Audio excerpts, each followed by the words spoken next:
Tem muita gente preocupada que a mensagem não está sendo pregada como deveria. Tem muito pastor tentando diluir a mensagem do Evangelho ao gosto do seu cliente. Eu não estou tirando isso da minha cabeça. Um tempo atrás, um ancião de uma igreja minha foi convidado para pregar num distrito vizinho e o pastor pediu para ele, antes do sábado chegar, por favor, não pregue uma mensagem tão adventista. Há uma tendência de nós nos parecermos cada vez mais com o mundo evangélico, uma abordagem cada vez mais agregadora. Vamos tentar não trazer confusão, vamos tentar criar laços e links. Tem gente que achando que, no meu tempo é que era bom, no meu tempo é que os pastores pregavam a mensagem. Às vezes a gente tem essa impressão que no meu tempo era bom, né? Mas isso às vezes não pode não passar de uma nostalgia, de uma memória utópica. Os velhos bons tempos, quem sabe, nunca existiram, a gente só tem uma noção meio assim do passado. Os testemunhos de Ellen White deixam claro que pecados e horrores de toda ordem sempre existiram. Ela escreveu centenas e centenas de cartas às pessoas de sua época. Quando nós achamos que aquela eram os bons áureos tempos, ela fala sobre o mundanismo, a mornidão, a apostasia, o fanatismo. Ela teve que lidar com racismo, a imoralidade, adultério, egoísmo, corrupção e todos os pecados de toda ordem que nós podemos imaginar. E aí você vê movimentos separatistas acusando a igreja de estar virando Babilônia. É interessante, mas estes que acreditam que a igreja que está em apostasia, que o Senhor chamará um grupo do meio desse grupo, como fez na transição de Israel, incoerentemente eles amontou uma série de textos de Ellen White, ignorando quando ela diz algumas dessas coisas claras como as que nós já lemos. Esse aqui é um outro texto. A igreja pode parecer que está prestes a cair, mas não vai cair. Isso aqui dá segurança para a gente. Ela permanece enquanto os pecadores em Sião serão joeirados e lançados fora. A palha será separada do trigo precioso. É uma prova terrível, mas apesar disso, tem de ser efetuada. Os escritos do Espírito de profecia jamais colaboraram com a ideia de que, devido à apostasia, o Senhor começaria um novo movimento. Nos foi revelado que a nossa apostasia nos manteria aqui mais tempo que o necessário, mas ela não diz que começaria uma outra igreja.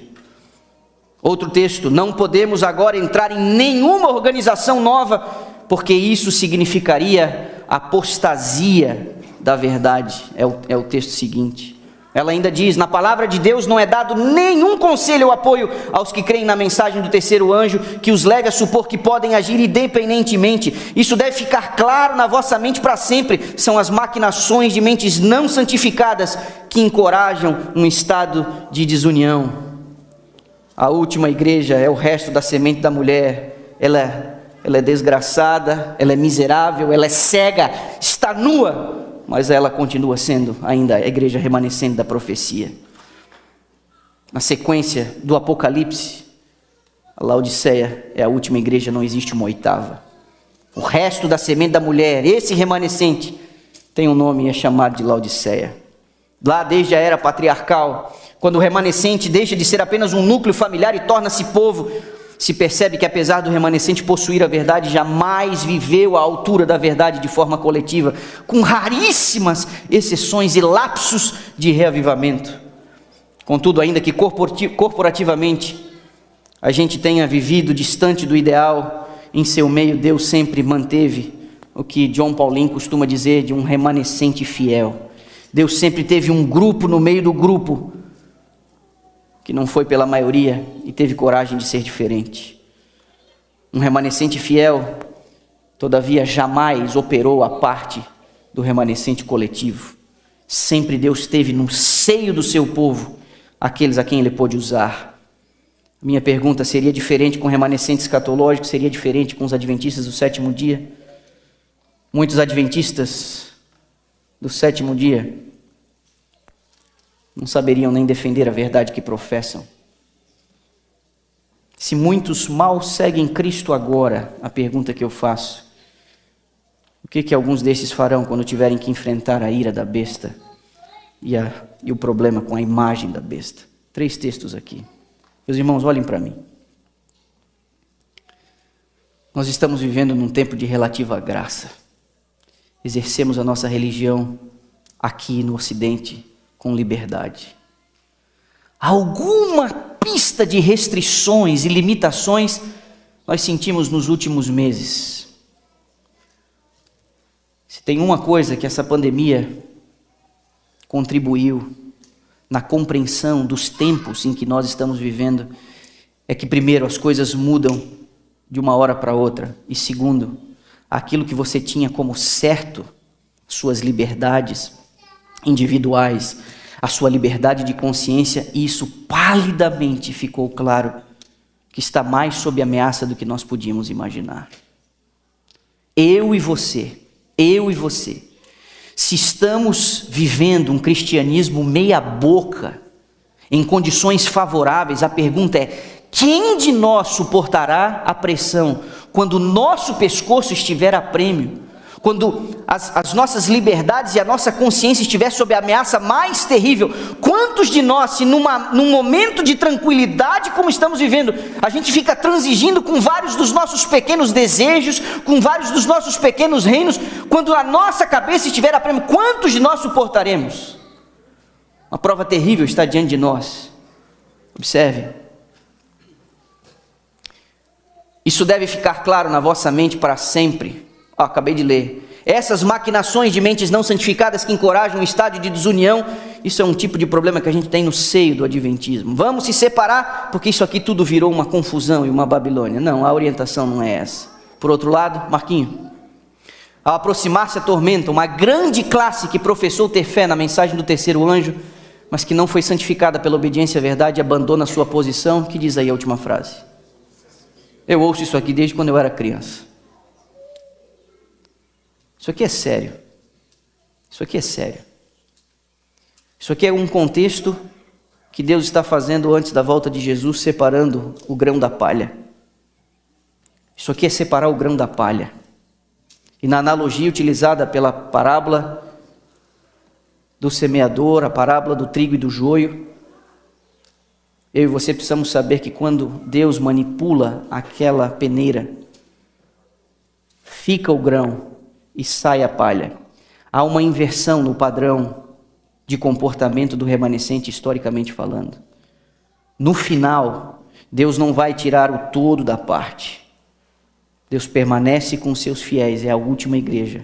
E quem abandona as fileiras são exatamente aqueles que vão se demonstrar como palha.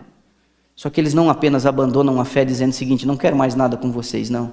A profecia indica que aqueles que abandonarão a fé antes do retorno de Jesus vão tomar suas posições nas fileiras da oposição. A serva do Senhor diz ainda mais: em breve, o povo de Deus será testado por provas de fogo, e uma grande parte daqueles que agora parecem ser fiéis e genuínos revelar-se-ão metal sem valor. Ela diz: em vez de serem fortalecidos, confirmados pela oposição, ameaças e violência tomarão covardemente o lado dos opositores. Próximo, não está longe o tempo em que o teste virá a cada pessoa. A marca da besta será imposta a todos nós.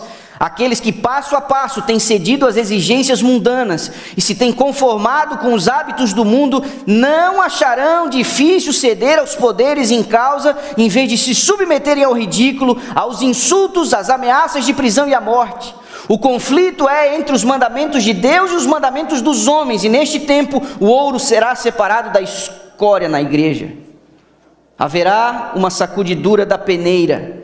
A palha deve ser separada do trigo, porque a iniquidade abunda, o amor de muitos esfria. Esse é o tempo em que o genuíno será o mais forte.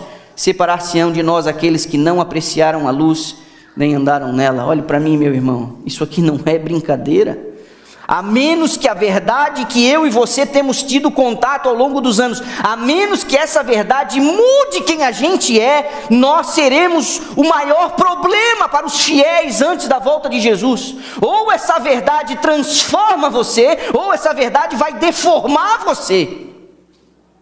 Ou você cede aos caprichos e às suas próprias vontades no seu estilo de vida, e você se adequa, permitindo que a santidade seja uma marca da sua vida, e que faça a distinção entre você e aquelas pessoas que não estão se preparando para absolutamente nada. Ou quando a coisa apertar, e a coisa não vai apertar em detalhes pequenos, os detalhes pequenos são hoje, ali na frente. Aqueles que se recusarem a obedecer, aqueles que se recusarem a ceder os caprichos e a imposição de uma união espúria entre igreja e Estado, que vai forçar a consciência dos homens, que vai para o bem da humanidade colocar todos debaixo do bem comum, do guarda-chuva do vamos reformar o mundo, e a igreja vai tomar esse papel, pressionando o Estado para impor determinadas medidas. O texto está claro. Os que hoje ficam transigindo com as suas pequeninas coisas, com esses pecadinhos que já deveriam ter sido abandonados, não vão resistir a essa grande prova no final.